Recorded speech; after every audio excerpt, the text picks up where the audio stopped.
ከ35 ዓመት በፊት እንደዚህ ይመስለኛል አቨሬጅ የላይፍ ኤክስፔክተንሲ የሰው ልጅ እድሜ ኢትዮጵያ ውስጥ አቨሬጅ የነበረው ወደ 45 46 አካባቢ ነበረ። ከ30 ዓመት በኋላ አሁን ዛሬ ወይም ከ35 ዓመት በኋላ ዛሬ ላይ ሆነን ስናየው የላይፍ ኤክስፔክተንሲው 67 አካባቢ ደርሷል። ስለዚህ ባለፈው 35 ዓመት ውስጥ በ20 ዓመት የመኖርን እድሜ ጨምረነዋል ማለት ነው። ዳታው የሚያሳየን ምንድን ነው? ከ65 እድሜ በላይ ያሉ ሰዎች ቁጥር ኢትዮጵያ ውስጥ 3% ብቻ ነው። ከአጠቃላዩ ህዝብ ኢትዮጵያ ውስጥ ካሉት 3% ነው ከ65 ዓመት እድሜ በላይ ያላቸው። እና አንዳንድ ጊዜ መንገድ ላይ ወክ ሳረግ ወይም ስብሰባ ስገባ እንደዚህ በእድሜ በለጸጉ ሰዎችን አረጋውያንን ሳይ በጣም ደስ ይለኛል። ምክንያቱም ልክ አለ አይደል በጣም ብርቅ የሆኑ ሰዎችን የማይ አይነት በቃ ለካ ኦኬ እንደዚህ ሰዎች እኮ አሉን እላለሁ። አንዳንድ ጽሁፎችን መልሼ ሳነባቸው በጣም ይገርመኛል። ለምሳሌ ያለ ከቁርጥራጭ ወረቀት ላይ እኔ ተራን እንደ ኮካኮላ ጠርሙስ ተራና መደድ አይደለሁም እንደ ሽቶ ጠርሙሶች ብርቅ ነኝ ምናምን የሚለው አባባል አየሁትና ሽቶ ጠርሙስን ሳይ ማክበር ጀመርኩኝ። የእውነት እንትናቸው ሁሉ ይለያል። እውነቱ ነው፣ ዲዛይኑ ብርቅ ነው። ከዛ ኦኬ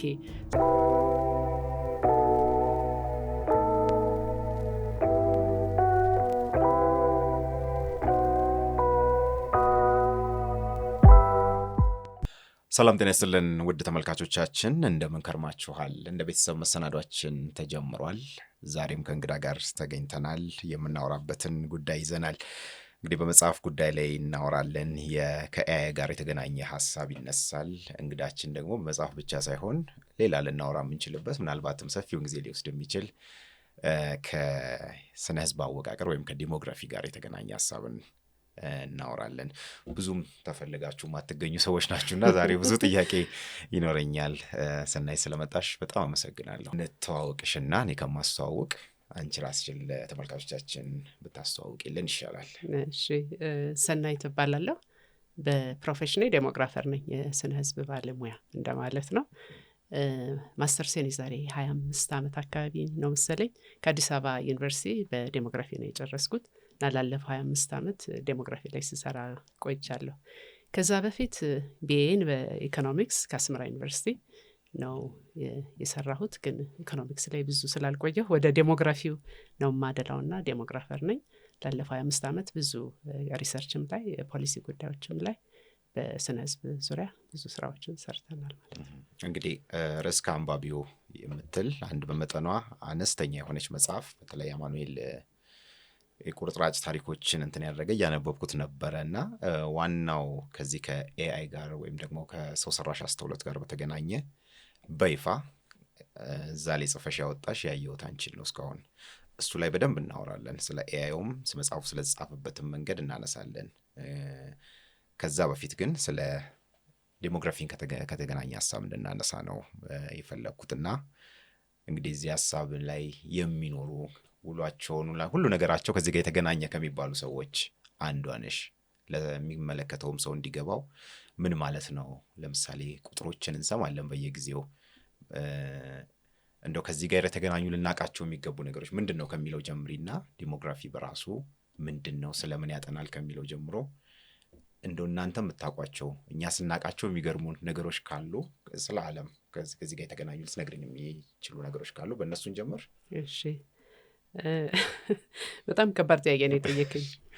ዴሞግራፊ እኔ ዲፋይን እንደማደርገው ታሪክን በቁጥር የማንበብ ሳይንስ ነው ብዬ ነው ዲፋይን ላደርገው የምፈልገው። ምክንያቱም ሁሉም ነገር ስለ ቁጥር ነው። ዴሞግራፊ በሶስት ዋና ዋና ነገሮች ላይ ነው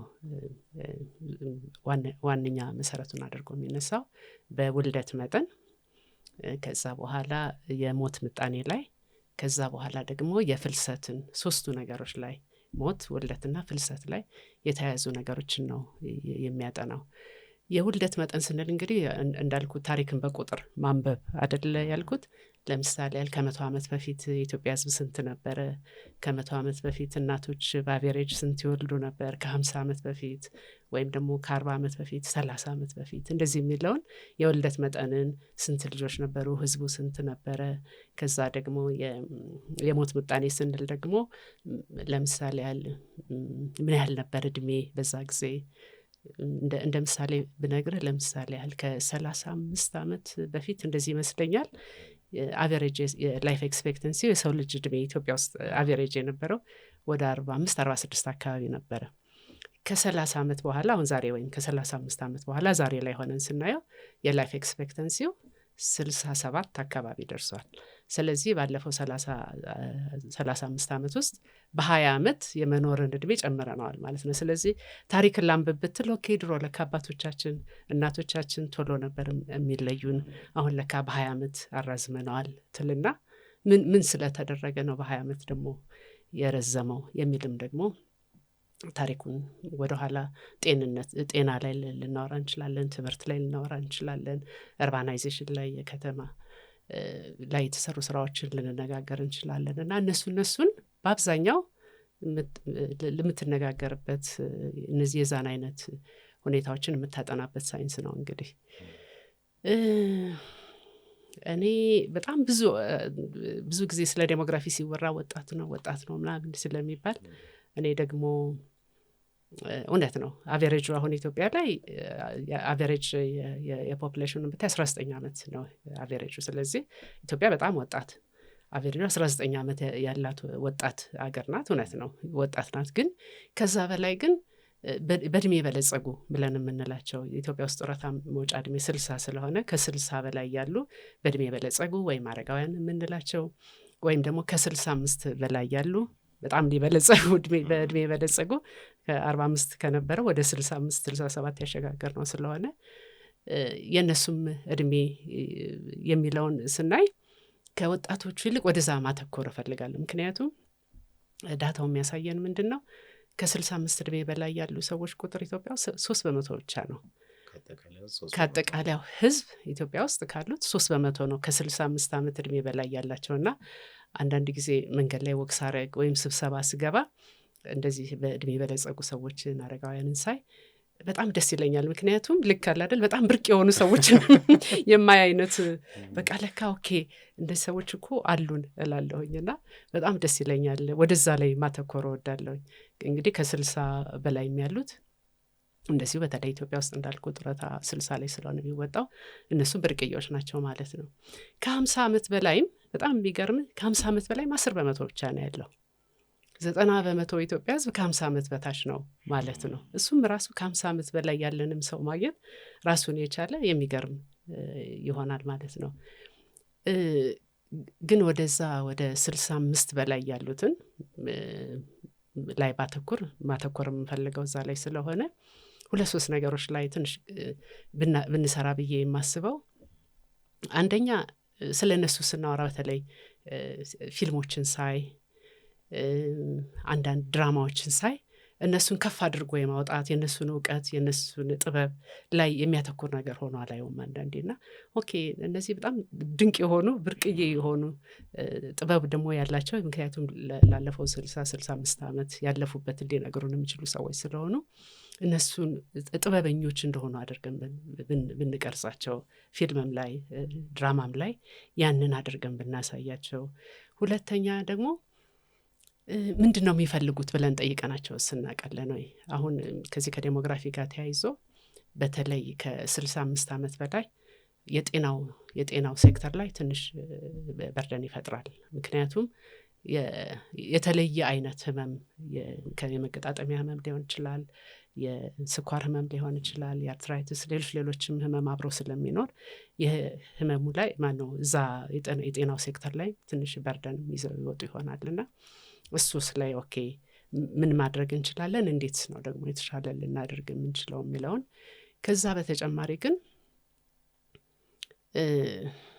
ትንሽ የሚያሳዝነኝ የጡረታ የለንም እኛ የመንግስት መስሪያ ቤት ውስጥ ስትሰራ ወይም ፎርማል የሆነ ሴክተር ውስጥ ስትኖርና ጡረታ ውስጥ ኮንትሪቢዩት ካረክ ይኖርሃል። ግን በአብዛኛው የዛ እድሜ ያሉ ሰዎች እዛ ውስጥ ያለፉ ስለማይሆኑ ብዙ ጊዜ ያኛውን አይነት አጋጣሚ ወይም ያኛውን አይነት ጥቅም ስለሌላቸው እንዳገር ምን ሊሆን ይችላል መሰለ ሳናስበው የ19 ዓመቱ ወይም የ20 ዓመቱ የ30 ዓመቱ ልጃችን ላይ ይሆናል ዲፔንድ የምናደርገው ማለት ነው። ስለዚህ ምን ይሆናል እድሜው ጨመረ ከ45 ወደ 65 አደረግነው። ግን በርደኑን ደግሞ ማን ላይ ያደረግነው ወጣቱ ላይ ያደረግነው ማለት ነው። ወጣቱ ከታች ልጆች አሉት ራሱን የሚያበቃበት ራሱን የሚሸከምበት አጋጣሚ እንዳለ ሆኖ በተጨማሪ ግን ወይ እናቱን ወይ አባቱንም ደግሞ የመሸከም ኃላፊነትን ይወስዳል ማለት ነው። እና ብዙ ጊዜ ሌሎች ሀገሮች የሚያደርጉት የሚሰጡት የሲኒየር እንትን አለና ምናልባት ቀስ ብለን ወደዛ የምንገባበት ነገር ሊኖር ይችል ሆኖ ልናመቻችን ችል ሆኖ ሴፍትኔት አለ በአብዛኛው ግን ሁሉንም ደግሞ ሊይዝ የማይችል ስለሆነ እንደዚህ አይነት ነገር እንዴት ነው ሊፈጠር የሚችለው? እና ከ65 በላይ ያሉትን ወገኖቻችንን በቃ እንደ ሶሻል ሴኩሪቲ አይነት እንዴት ነው እዛ ውስጥ የዛ ተጠቃሚ ሊሆኑ የሚችሉት እንዳገር የሚለው ትንሽ ሀሳብ አለኝ። ግን የኮሚኒቲ ቤዝድ ሄልዝ ኢንሹራንስ ሲስተሙ መፈጠሩ ደግሞ እንዳገር ደግሞ መረዳዳት የምንወድ የእድር አለ የእቁብ አለ የእሱ አይነት ነገሮች መኖራቸው ያንን የሶሻል አያይዞ ሊያቆየን የሚችለውንም ነገር ይዞ መቀጠሉ ምናልባት ደግሞ እሱም ሌላው የሴፍቲኔት ሊሆን ስለሚችል ፕሮባብሊ እሱንም ይዘን የምንቀጥልበትን ነገር በደንብ በተለይ ደግሞ አርባናይዜሽኑ እየሰፋ ሲሄድ ያንን እንዳናጣ ኢንቴንሽናል ሆነ እንዴት እየጠበቅነው እንቆይ የሚለው ነው። እና እኔ ያኛውን ኤጅ ግሩፕ ላይ ነው በጣም ብንሰራ ብዬ የማስበው ብርቅ ስለሆኑ ቃሉን ራሱ ካንቺን የሰማሁት የበለጸጉ በእድሜ የበለጸጉ በጣም ደስ ይላል። አስበሽ እንዳረግሽ ይገባኛል። ለምንድን ነው ይህንን ቃል መጠቀም የፈለግሽው? በእድሜ የበለጸጉ አስቤን ያረኩት ወይ ይመስል ሳታስቢ ቃል እንደማያወጣ ግልጽ ነው። መታደል ነው አይደል? አንደኛ 3% ብቻ ነው። ሁለተኛ 67 ነው እንግዲህ አቬሬጁ ብለናል። እና እንግዲህ 67 ለመድረስና 3% ውስጥ ለመገኘት በጣም በጣም የታደልክ መሆን አለብህ። ስለዚህ ኦኬ ያንን አይነት ካለ ኦኬ እንዴት ጥሩ ነው ማለት ነው። ይሄኮ መታደል ነው። ይሄኮ በእድሜ መባረክ ነው አይነትም ስለዛ ይሆናል በእድሜ የበለጸጉ የሚለውን ቃል የፈለኩት። የአረጋውያን ትርጉሙንም ብዙ አላውቀውም። ሜቢ ትርጉሙን እንፈልጋለን በኋላ። ግን አዎ በጣም በጣም የታደሉ ሰዎች የሚገቡበት እድሜ ክልል ስለሆነ ይሄ አካባቢ ግን ወላሂ ጡረታ ምናምን ጋር የሆነበት ነገር ትክክል ነው ብለሽ ታስቢያለሽ? እንደው ዝም ብሎ ሀሳብ ተፈጥሮብኝ ነው 60 ዓመት አካባቢ አንድ ሰው በቅቶት እንደው ብዙ ሀገሮችም ስናይ እዚህ አካባቢ ላይ ነው የሚሆነው። የኢትዮጵያንም ስታይ 60 ገና የሚሰራበት ነው የሚሉ አሉ። እና በልምድ ደግሞ ልክ እኛ ሀገር ጡረታ ተወጣ ሲባል ብዙ ጊዜ በቃ የማብቂያው ዘመን አይነት ተደርጎ ይታሰባል። እና አንዳንዴ እንዲህ አይነት ቁጥሮችስ የሚወሰኑት ምንን ታሳቢ አድርገው ነው የሚል ውስጥ የተፈጥሮ ነው። ባለፈው የካሜሮኑን መሪ ፖል ቢያ 100 ዓመት አካባቢ ናቸው አሁን የሚመራሉ። እና የፓርቲያቸው ሰዎች ዳግም እንዲመረጡ ሲያደርጉ ለ7ኛ ጊዜ ይመስለኛል እና የተጠቀሙት ቃል ነበር አሁን በቃ የበሰሉበት ጊዜ ነው፣ እንደውም ሊያገለግሉ ነው አሉ። 100 እየሆኑ ነው ግን እሳቸው። እና እንደዛ ድረስ የሚሄድ ለማለት ሳይሆን ይሄ ግን ገና የሚሰራበት እድሜ አንዳንዴ ይመስላል። እና እንዴት ተሰልቶ ነው የሚለው ነገር ውስጥ ይፈጥራል። ምናልባት እዛ ላይ የምትይኝ ነገር ካለ። የኢትዮጵያ 60 ነው የጡረታ እድሜ። የአይሎ ግን የስራ እድሜ ክልል ብሎ የሚለው ከ15 እስከ 64 ያለውን ነው። እኛም ብዙ ጊዜ አንዳንድ ነገሮችን ካልኩሌት ስናደርግ ያን እድሜ ግሩፕ ነው የምንከተው። ኢትዮጵያ ግን ፎርማሊ 60 ነው። አይሎ የራሱ ምክንያት ይኖረዋል ብዬ አስባለሁ። ምክንያቱም በጣም አክቲቭ የምትሆንበት ኤጅ ግሩፕ ነው ከ15 እስከ 64። ከዛ በኋላ ብዙ ሌሎች ነገሮች እየመጡ ስለሚሄዱ እረፍቱን መምረጥ የተሻለ ሊሆን ይችላል። በ20 ዓመት ስራ ገብተህ 40 ዓመት አገልግለህ 60 ሆነ 65 ላይ ምንም አይደለም እረፍት ብታረግ። ሌላው እንደኛ አይነት ሀገር ላይ ደግሞ ምን ያለው መሰለህ ወጣቱ ላይ ወደ ስራ ራሱን ዝግጁ አድርጎ የሚገባ የወርክ ፎርስ ይኖራልና በየአመቱ አሁን የቅርቡን ጥናት ላይ አላወቁትም። በየአመቱ ግን 2 ሚሊዮን ስራ ፈላጊዎች ወደ ጆብ ማርኬቱ ይገባሉ፣ ወደ ስራ ፍለጋ ይገባሉ በየአመቱ። እና በየአመቱ 2 ሚሊዮን ስራ ፈላጊዎች ከታች የሚገቡ ከሆነ ከላይ ደግሞ ፕሮባብሊ የሚወጣው መኖሩ ብዙ አይወጣም ኦፍ ኮርስ፣ ምክንያቱም በዛ እድሜ ክልል ብዙ የለንም። ግን 60 ላይ ደግሞ መውጣቱ ብዙም አክቲቭ የሆነው በጣም አክቲቭ የሆነው ወጣቱ ብዙ ስላለ ምንም አይደለም ብዬ አስባለሁ። ሌሎች ሀገሮችም ግን 67ም ድረስ እየሄዱ ነው፣ እየጨመሩ ነው። በተለይ የወርክ ፎርስ በጣም እጥረት ያለባቸው ሀገሮች 67ም እንደዚህም ወደ ላይም እየጨመሩ ይሄዳሉ። እኛ ጋር ግን ወጣት ሀገር ስለሆንን የወርክ ፎርስም ደግሞ ብዙ ስላለ እንዳልኩ ደግሞ ስራ ፈላጊው በየአመቱ 2 ሚሊዮን አካባቢ ስለሚገባ ወደ ጆብ ማርኬቱ ፕሮባብሊ ምንም አይደለም፣ ጥሩ ነው ብዬ ነው የማስበው። እስቲ በቁጥር እንግዲህ እናንተ በምታዩበት ስለ ዓለምም ትንሽ ንገሪን። ለምሳሌ ዓለም ከዚህ በኋላ ይህን ያህል ፖፑሌሽኑ እንዲሆናል፣ ከህዝብ ቁጥሩ ይህን ያህል ወጣት ይሆናል፣ አፍሪካ እዚህ ቦታ ላይ ትገኛለች የተባሉ በየጊዜው እንሰማለን እና እነዚህ የቁጥር ጨዋታዎች እናንተ ባለሙያዎች ውስጥ ትናገሯቸው ደስ ይላሉና ስለ ዓለምም እስቲ ትንሽ ነገር አውሪ። ስታስቲክስ ይዤ በመጣ ኖሮ አሪፍ ነበር። እንትን ሪፈር እያደረኩ መነጋገር እንችል ነበር። ዓለም አይ ዶንት ኖ ሰምተኸው እንደሆነ አላውቅም። አንድ የሆነ የዴታ ሳይንቲስት ከአንድ ካናዳ ካለ ፕሮፌሰር ጋር ያደረገውን የውይይት ሳዳምጠው ኤፒደሚክ ኦፍ ቻይልድለስነስ የሚል አንድ ውይይት ነበር እና እዛ ላይ ከታች የሚገቡት በተለይ አፍሪካ ሰብሳራን አፍሪካ ጥሩ ናት። እንደውም ዴታ ሳይንቲስቱ ምንድን ነው የሚለው ወጣት ያለባት አገር ሰብሳራን አፍሪካ ናት። ሌሎች ሀገሮች ወደ እድሜው በጣም ያረጁ ግሩፖች ውስጥ እየገባ ስለሆነ ወጣት ያለባት ሰብሳራን አፍሪካ ናት ይልና ምክንያቱም ኢትዮጵያ በአቨሬጅ 19 ያለባት ናት እና እንደዛ ይልና ዓለም በጣም የወርክ ፎርስ እጥረት የሚገጥማት ጊዜ ላይ ነው ያለችው ይልና አውሮፓን እንደ ኤግዛምፕል ይጠቅሳል። አውሮፓ ብዙዎቹ አሁን እንደ ነጣሊያን ልንሄድ እንችላለን። ሌሎች አይነት የአውሮፓ ሀገሮችም ብዙ በጣም ያወራው ስለ ጃፓን ነው። ጃፓን ላይ በጣም እድሜያቸው የገፋ ሰዎች ብዙ አሉ፣ ወጣትና የወርክ ፎርሱ የለም። እንደውም እዛ ዲስከሽኑ ላይ የኬጂ ማየት ሁሉ ኬጂ ውስጥ ያሉ ህጻናት የሚቦርቁባትን ጃፓንን ማየት ሁሉ እንደ ትልቅ ነገር እንደሆነ እያየ አንዳንድ ጊዜ አይደል የተሰጠህን ትሩፋት ህጻናት ሲጫወቱ ማየት እንደ ትልቅ ነገር ነው ለካ እንድትል የሚያደርግህና እንደሱ እያለ ዓለም እንደዛ ናት። ዓለም በተለይ ደግሞ ወጣቶቹ የመውለድን ዲሌይ እያደረጉ ነው የሄዱት። ብዙ ነገር ኢንሴንቲቭን ቢሰጣቸው ሌሎች ነገር ቢደረግላቸው ወደኋላ መመለስ አልቻሉም ይላልና እዛ ላይ ስታየው እኛ ጥሩ ሁኔታ ላይ እንዳለን በተለይ ደግሞ ከሌሎች ሀገሮች ስህተትም ልንማር የምንችልበት ሁኔታ ላይ እንዳለን ያሳያል። ስለ ፖፕሌሽን ከተነሳ አንድ ጊዜ የፖፕሌሽን ኮንፈረንስ እዚህ ኢትዮጵያ ላይ አድርገን ነበርና የኮሪያ ፕሮፌሰር ነው ከኮሪያ ተጋብዞ መጥቶ ንግግር ሲያደርግ ከሳውት ኮሪያ ነው የመጣውና ንግግር ሲያደርግ ምን አለ ልክ ነው ከኤዥያ ሀገሮች እንማራለን፣ የኤዥያ ታይገር እንደዚህ የሚል ብዙ ነገሮች እንጠቀም ነበርና ፖፕሌሽንን በተመለከተ ጥሩ ነው፣ ከኛ መማራችሁ ጥሩ ነው። ምክንያቱም በ30 ዓመት ውስጥ ትራንዚሽኑን ፈጥረው ከሃይፐርቲሊቲ ከነበረው ወደታች ወርደው ከዛ በኋላ የህዝቡን የኑሮ ሁኔታ ለውጠዋልና ጥሩ ነው። ከሰክሰሳችን መማራችሁ ጥሩ ነው፣ ግን ከውድቀታችንም ተማሩ አለና ለምሳሌ ያህል አሁን ኮሪያ ውስጥ ወጣቶች አይወልዱም እና ብዙ ኢንሴንቲቭ ሰጠናቸው። ሴቶቹን ባካችሁ ውለዱ ብለን ኢንሴንቲቭ ሰጠናቸውና ለመውለድ ፈቃደኛ አልሆኑም። ስለዚህ አሁን እንዲወለድ የምንፈልገውን አይነት ምጣኔ እዛ ላይ አይደለንም፣ በጣም ወርዷል። ሪፕሌስመንት ሌቭል የሚባለው 2.1 ልጅ ሲወለድ ሪፕሌስመንት ሌቭል ይባላል።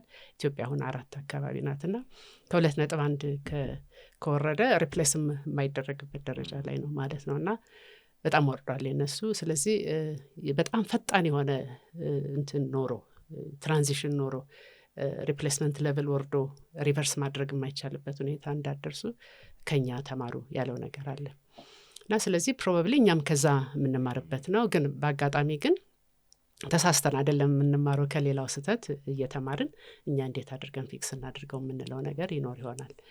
ከዛ በተጨማሪ ግን አንዳንድ ፕሮጀክሽኖች የዩኤንኤፍፒ የሰራው የግሎባል ፕሮጀክሽን ሳይ አንድ ቦታ ላይ ምን ይላል በ2050 ከ25 ከ24 ዓመት በኋላ ማለት ነው ከ4 የዓለም ህዝብ አንዱ አፍሪካዊ ይሆናል ይላል።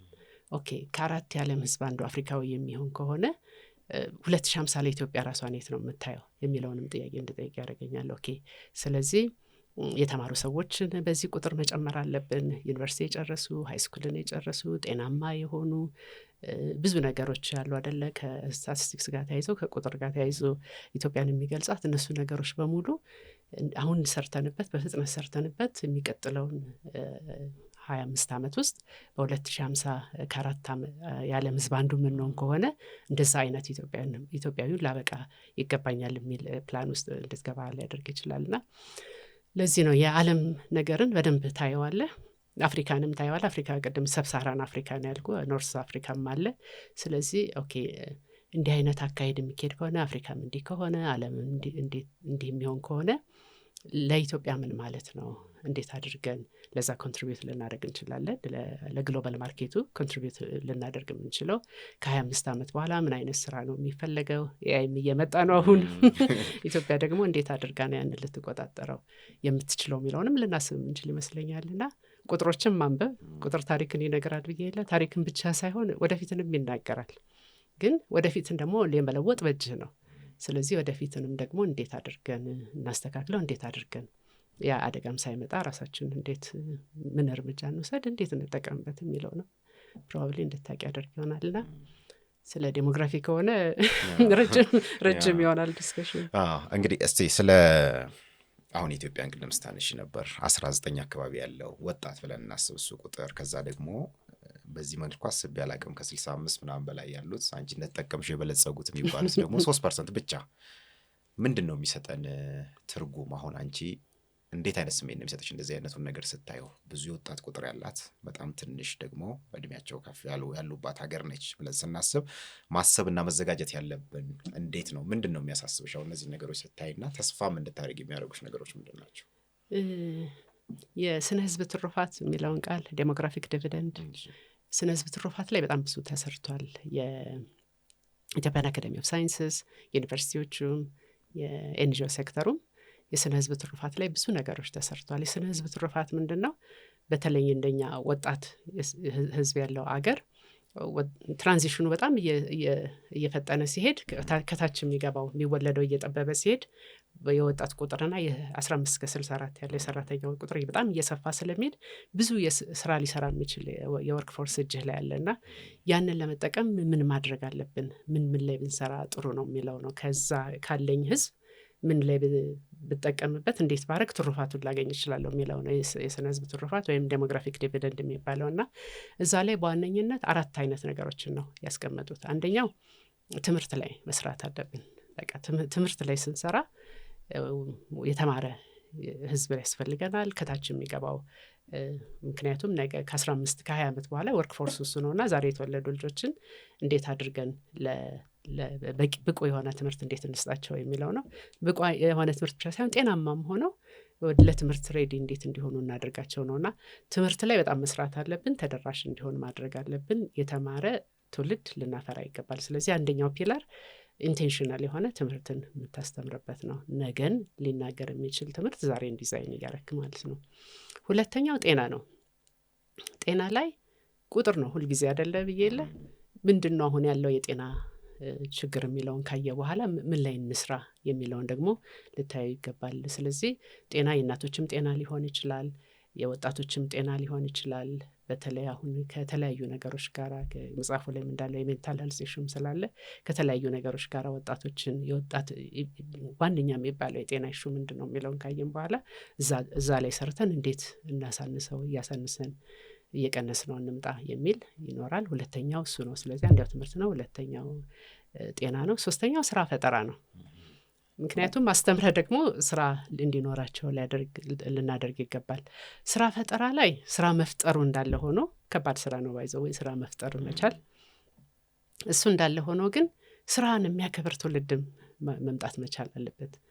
አንድ የሆነ የተጠና ጥናት ላይ ስራን የሚያከብር ትውልድ እንዲመጣ ስራን የሚያከብር ቤተሰብም ደግሞ አብሮ ሊመጣ መቻል አለበት። ምክንያቱም እንደ ሀገር የተወሰኑ ስራዎችን ብቻ ነው ልክ ናቸው ጥሩ ናቸው ብለን የምናስበው እንጂ ሌሎች የስራ አይነቶችን ለማክበር ገና ዝግጁ አይደለንም። ስለዚህ ስራን ማክበርም ስራ መፍጠር መቻልም ግን የተፈጠሩትን ስራዎችን ደግሞ ማክበር መቻልም ትልቁ ነገር ሊሆን ይገባል ይላል የዴሞግራፊክ ዲቪደንድ። የመጨረሻው የገቨርናንስ ስትራክቸሩ ጥሩ ሊሆን ይገባል። ሰላም ሊኖር ይገባል። ፍጥነትም አንዳንድ የሚሰሩ ስራዎች ላይ ፈጣን የሆነ ስራ ፈጥር ያለው ብዬ ከሄድኩኝ ስራ የፈጠረን ወጣት ሞራሉን ከሚል ይልቅ ኦኬ እንዴት አረከው እንዴት ይሻላል ብሎ የሚያበረታታም አይነት ስትራክቸር ከቤተሰብ ጀምሮ ግን የገቨርናንስ ስትራክቸሩም አብሮ ቢስተካከል ያንን የዴሞግራፊክ ትሩፋት የስነ ህዝብ ትሩፋቱን በቀላሉ ማግኘት ይቻላል ይላል። እዛ ላይ ካልሰራን ግን ትሩፋት መሆኑ ቀርቶ አደጋ ነው የሚሆነው። ስራ አጥ በበዛ ቁጥር አገርን ወደ አደጋ ያመራታል። ተስፋ የቆረጠ ትውልድ እንዲኖር ያደርጋልና እሱ ላይ ሁሉ በጣም ልንሰራ ይገባል። ግን እንደ አንድ እኔ እንደ ትልቅ ትሩፋት ነው የማየው። ወጣቱን በተለይ አንዳንድ ነገሮች ላይ ሳየው ተስፋው ነው የሚታየኝና እዛ ላይ ልንሰራ ይገባል የሚለው ነው። እንዳለን 19 ዓመት እድሜ ይህን ዲሞግራፊን ወይም የስነ ህዝብ አወቃቀር ለምንድን ነው ዓለምም በእኛም ሀገር እንደ ትልቅ ፖለቲካ የሚታየው? ለምንድን ነው? ምንድን ነው ከዚህ ጀርባ ያለው ነገር? ፖለቲካ እንደ ፖለቲካ አይታይም። ምን ላይ ይችላለሁኝ? በተለይ አሁን ያለው የግሎባል አካሄዱን ስታየው ለምሳሌ እንደ ኢትዮጵያ የሆነ ማየት አለ አይደል? አሁን እየተወያየን ያለነውን እንደ ኢትዮጵያ የሆነ ማየት፣ እንደ አውሮፓዊ ሆነህም ማየት። ለምሳሌ ዓለም እኮ እያረጀች ነው። አፍሪካ ከእንግዲህ ከ25 ዓመት በኋላ ከ4 ህዝብ አንዱ ነው ብዬ ስል እንደ ውጭ ዜጋ ሆነህ እንደ ነጭ ሆነ ስታየው ወይኔ ልንጠፋ ነው እንደ የሚል ፍራቻ ይኖር ይሆናል። ያስደነግጣል። ከዛ ኦኬ እንዲህ ከሆነ ምን አይነት እርምጃ እንውሰድ፣ ዛሬ ምን አይነት እርምጃ እንውሰድና ለሚቀጥለው 20-25 ዓመት እንዴት ራሳችንን እናድን የሚል ሊመጣ ይችላል።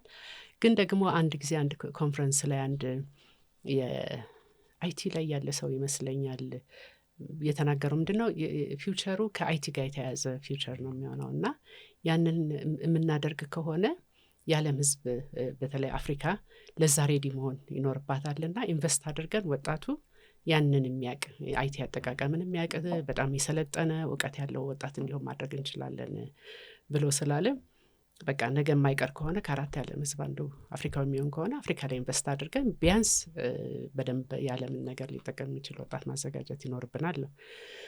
ግን ፖለቲካው ግን በቃ አገሬን ሌላ ህዝብ ሊወረው ነው ወይ የሚለው ከኢሚግሬሽን ጋር ተያይዞ ለምሳሌ ያለ አሁን ከአሜሪካ የምንሰማው አለ፣ አውሮፓም አንዳንድ ህጎች አሉና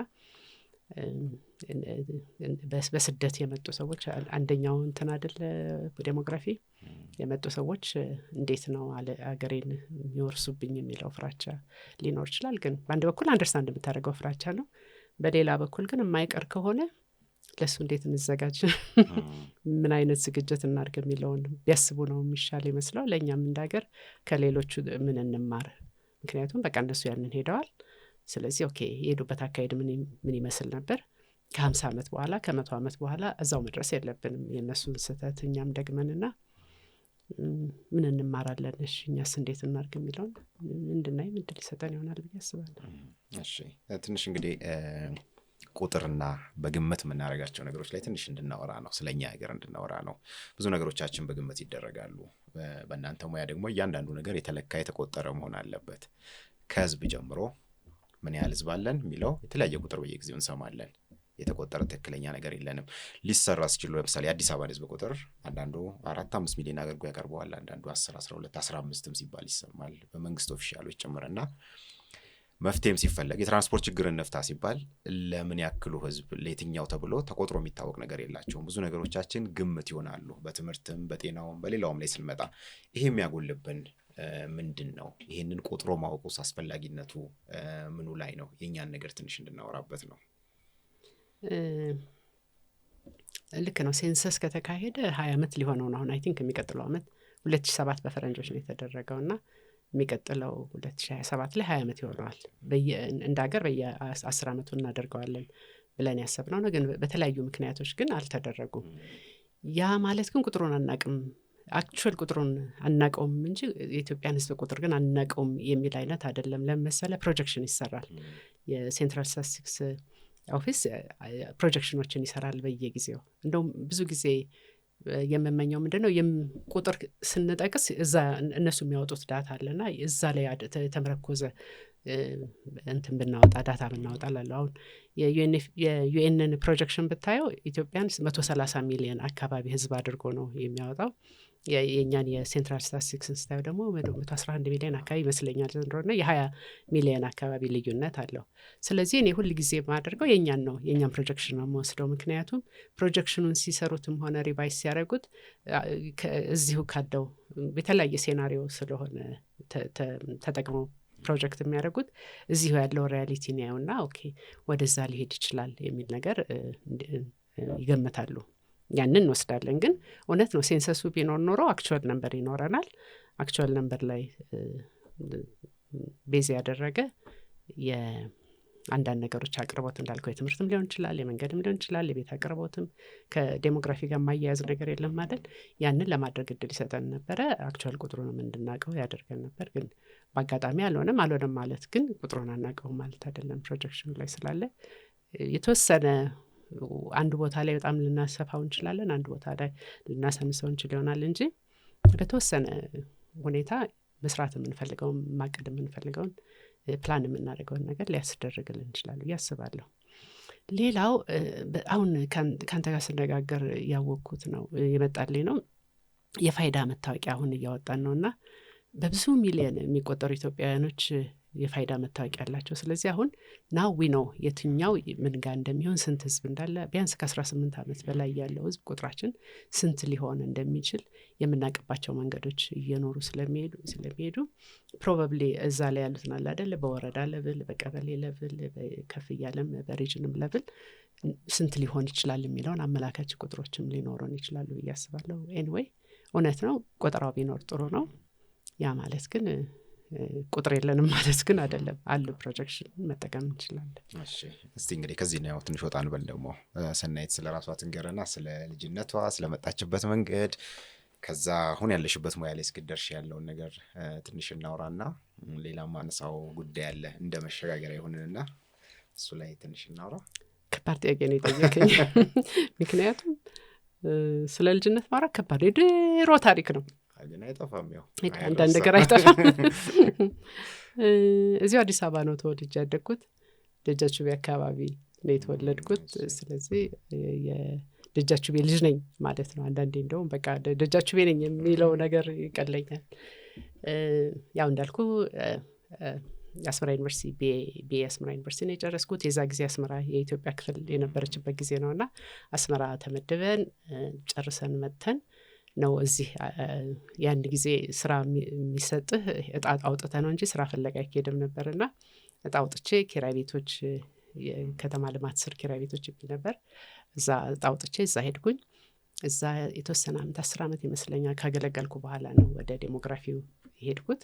ዴሞግራፊ ላይ ከሰራው በኋላ ወደ ኤንጂኦ ሴክተሩ ገብቼ እንዳለፈው 25 ዓመት ይመስለኛል ኤንጂኦ ሴክተር ውስጥ ነው ያለሁት።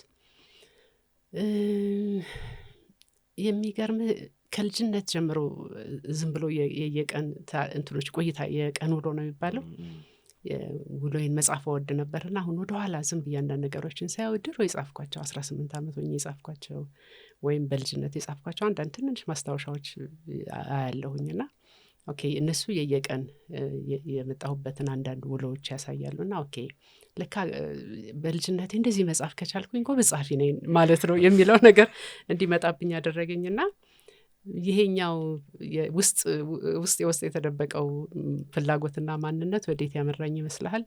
የዛሬ 3 ዓመት አካባቢ የድራሲያ ማህበር የሚያዘጋጀው በየአመቱ የሚያዘጋጀው የስነ ጽሁፍ ትሬኒንግ አለ። የዛሬ 3 ዓመት አካባቢ ያንን ትሬኒንግ በሬዲዮ ማስታወቂያውን ሰማሁና ሄጄ የ2 ወር ተኩል የስነ ጽሁፍ ትሬኒንግ ወሰድኩኝ። በዚህ አጋጣሚ ድራሲያ ማህበርን ላመሰግነው እወዳለሁ። በጣም ድንቅ የሆነ ትሬኒንግ ነው የወሰድኩት። ዴሞግራፊ ባልማር ኖሮ ስነ ጽሁፍ አለመማሬ ሊቆጨኝ ነበረ። ግን ደግነቱ ዴሞግራፈር ስለሆንኩና የምወደው ፊልድ ስለሆንኩኝ እንጂ ስነ ጽሁፍ አለመማሬ ሊቆጨኝ ይችል ነበርና 3 ዓመት በፊት ያንን ስነ ጽሁፍ ትምህርት ከወሰድኩ ወዲያ እንትኔ በሙሉ ወደዛ ሽፍት አደረገ። ከዚህ በፊት የነበሩትን ጽሁፎች ማየት ጀመርኩኝ። ዩኒቨርሲቲ ያለው የጻፍኳቸውን ጽሁፎች አሁን ደግሞ በተለይ ወንድሜ አማኑኤል ሆስፒታል በነበረበት ጊዜ ዛሬ 15 ዓመት ጽፋቸው የነበረው ነው የቀን ውሎችን እሱን አይቼ ኦኬ ለካ ይሄንንም ለአንባቢ ማድረስ ይቻላል የሚል ያ የቀን ውሎ ምጽፈው ማስታወሻ እንግዲህ ወደዚህ አመራኝ ማለት ነው። ስለዚህ ይሄንን ነው የምልህ። ወደ ዲሞግራፊውስ ትምህርት የገባሽበት ራሱ የተለየ ነገር አለው? በአጋጣሚ ነው? እንዴት ልትመርጭ ይቻልሽ? ዲሞግራፊን እወዳለሁ ስላልኩ ነው አይደል? ለዛ ነው። አንድ ጓደኛዬ ነው እሱ ዲሞግራፊን ከገባ በኋላ እኔ ወደ ኢኮኖሚክስ ነው የማደላው እና ኢኮኖሚክስ መማር በቃ እንደው የእውቀት ሁሉ ጥግ ነበር ቢመስለኝ። በጣም ደስ ይለኝ ነበር፣ ኮራምል ነበር ኢኮኖሚክስ ግራጁዌት በማድረጌ። ከዛ ለምን ማስተርስሽን በቃ ለአንቺ የሚሆን አንድ ትምህርት አለ ለምን በዲሞግራፊ አትገቢም ሲለኝ፣ አይ ዲሞግራፊማ አይደል ማስተርስማ አልሰራም በቃ አልኩ። ያኔ በእኛ ጊዜ ማስተርስ የተማርን ጊዜ ከባድ ነበረ። አይ በቃኝ እንኳን ማስተርስ ቢኤም ከባድ ስለነበረ ያንን መግባት ፈርቼ ነበረ። ከዛ የጂፒኤ ከ2.5 በላይ ከሆንክ ነው ማስተርስ ልሰራ የምትችለው። 2.5 ደግሞ ማግኘት ከባድ ነበር። ከዛ ኦኬ በቃ ካልፈለግሽ ገባኝ 2.5 ጂፒኤ የለሽም ማለት ነው፣ ለዚህ ነው እምቢ የምትይው አይደል አለኝ። አይ 2.5ም አለኝ ምናምን ብዬ በቃ ተበሳጨውና በቃ እንደዚህ ከሆነ ልሞክረው ምናምን ብዬ ከዛ እሺ ብሎ አፕላይ አድርገን 2 ዓመት ነው ማስተርሱ የነበረው። ከ25 ዓመት በፊት አካባቢ ነው 27 ሆነ መሰለኛውን። እና በጣም አንድ ሰው ለሰው ሊሰጠው ከሚችለው ስጦታ በላይ የተሰጠኝ ትልቁ ስጦታ ዴሞግራፊ እንድማር ማስገደዱ ነው። እና በጣም ደስተኛ ነኝ። በጣም ብዙ ነገሮችን እንዳውቅ ነው ያደረገኝ። እንዳልኩህ ታሪክን በቁጥር እንዳነበው ያደረገኝ አጋጣሚ ነው። እና በዛ ምክንያት ነው ዴሞግራፊ ውስጥ የገባው። እሺ ወደዚህ መጽሐፍ እንሂድ። እንግዲህ ዋናው መነሻ የሆነንም ይሄ ነው እና ስለዚህ መጽሐፍ እንድናወራ ነው። መጀመሪያ ወደ መጽሐፍነት ለመቀየር ያሰብሽበትን መንገድ እሱን እንድትነግሪኝ እፈልጋለሁ። ከዛ ከኤአይ ጋር የተገናኘውን ነገር ቀጥለን ራሱን ችሎ እናወራዋለን። ይህንን ጽሁፍ ወደ መጽሐፍ መቀየር ያሰብሽበት እንዴት ተሰባሰቡ እና የሚለው የራሱ የሆነ ታሪክና መንገድ አለው እና እሱን ንገሪኝ መጀመሪያ። ከ15 ዓመት በፊት ወንድሜ የአእምሮ ሕክምና ለማግኘት አማኑኤል ሆስፒታል ሄዶ ነበር። እዛው ቆይቶ እየታከመ ነበር እና ከ15 ዓመት በፊት እዛ እሱ ሲሄድ እዛ የነበሩ ታካሚዎች የሚናገሯቸው ንግግሮች በጣም ደስ የሚሉ ንግግሮች ነበሩ። ወንድሜን ደግሞ ከሐኪሙ ጋር ይዤ ስገባ ሐኪሙም ደስ ይላሉ እና ከእሳቸው ጋር የሚያደርገውን ኢንተራክሽን ሳይ እሱ ደግሞ ለእኔ የሚነግረኝ ነገሮች አሉና እነሱን ሳይ ያው የየቀኑ ላይን መጽሐፍ ወዳለሁ ብዬ እየመጣሁኝ እጽፈው ነበረ። ግን ከዛ መጽሐፍ በላይ ግን ምን አልኩት ወንድሜን፣ እስኪ አንተም ጻፈው አልኩት። ብዙ መጽሐፍ አይወድም፣ ግን ያው እህቱ ስታዘው ምንም ማድረግ አይችልምና እሱም የተወሰነ ይጽፋል። ሌላም ግን እዛ በጣም ብዙ ጽሁፍ የሚጽፉ ልጆች ነበሩ እዛና ግን ይጽፉትና ቀዳደው ይጥሉታል። በሲጋራ ወረቀት ላይ ወይም በጥስጣሽ ወረቀት ላይ ይጻፍና ተቀዳደው ይወረውሩታል። ከዛ እዛ ከወንድሜ ጋር የነበረውን አንድ ልጅ እስኪ ሰብስብልኝ ይህንን ቁርጥራጭ ወረቀት አልኩት።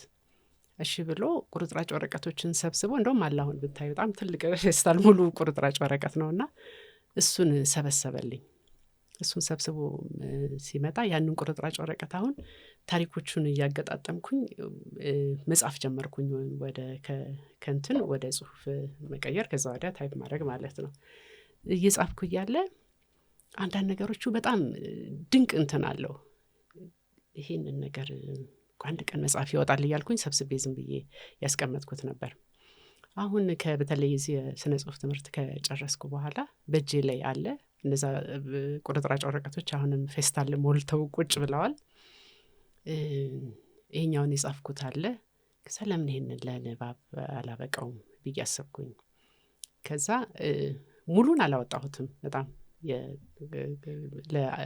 ለአንባቢው እንዲደርስና አንባቢው ቶሎ አንብቦ እንዲያየው ለማድረግ የተወሰነውን ወደ ጽሁፍ ለምን አልቀይረውም ብዬ ግን የወንድሜ ታሪክ አድርጌ ሁሉንም ከቁርጥራጭ ወረቀቶች ላይ በሙሉ የሰበሰብኳቸውን ወንድሜ ራሱ ይጻፈዋል። እኔ ከሐኪሙ ጋር የነበረውን ውይይት እዛ ሲሄድ አያቸው የነበረው ራሴ መጥቼ የምጽፋቸው ወይም ደግሞ እዛ የሚነገሩ አሁን ይሄ ጋዜጠኛው ታሪክ ካነበብከው እሱ ሁሉ እዛ እነሱ እያወሩ ይስቁት የነበረውን ይነግሩኛል።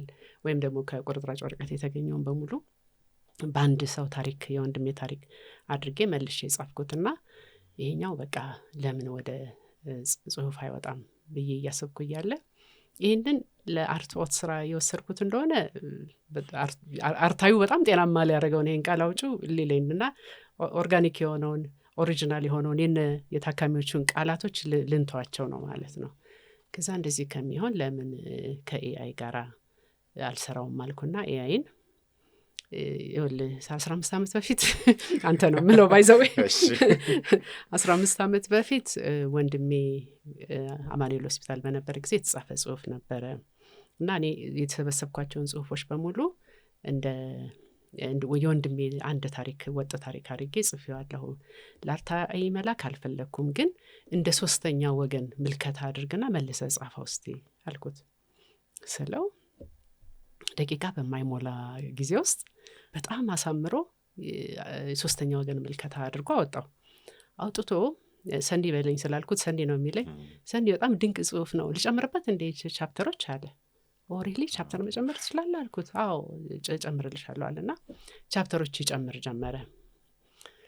እዛ ላይ ወደ ራሴ ቆም ብዬ ሳስብ በደቂቃ ውስጥ በ100 ፔጆች የሚቆጠሩ መጽሐፍ ታሪኮች የሚጽፍ ከሆነ እኔ በሰጠሁት ላይ ቤዝ አድርጎ 2-3 ቀን ብቆይ በጣም ትልቅ ጽሁፍ ሊጽፍ እንደሚችል ገባኝና ልጨምረው ሲብቃ ሲል ቆይ ይብቃ። ግን እዚህ ላይ ታሪኩ ላይ ምን አለ፣ እዛ ከነበሩት ታካሚዎች አንዱ ከሐኪሙ ጋር ፍቅር ይዞት ነበር። እውነተኛ ታሪክ ነው።